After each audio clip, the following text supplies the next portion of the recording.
અમદાવાદના વટવામાં 12 વર્ષની સગીરા સાથે દુષ્કર્મની ઘટના બની। સગીરા સ્કૂલે જાય તે સમયે નરાધમ તેની વોચ રાખતો હતો અને ત્યારબાદ તેને લાલચ આપી ₹100 પણ આપ્યા અને તેને રૂમમાં લઈ જઈ તેના પર દુષ્કર્મ આચર્યું।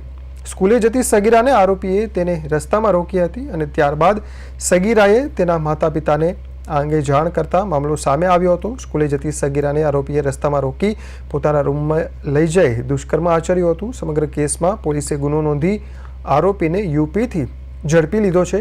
પ્રફુલ ઉર્ફે પ્રિન્સ ઠાકોરની પોલીસે ધરપકડ કરી છે।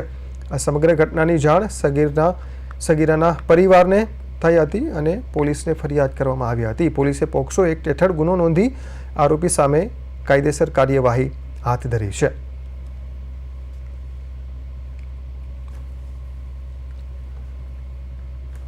તો વટવામાં સગીરા પર દુષ્કર્મની ઘટના, જેમાં આરોપીને ઝડપી લેવાયો છે। પોલીસે યુપીથી આરોપીની ધરપકડ કરી છે।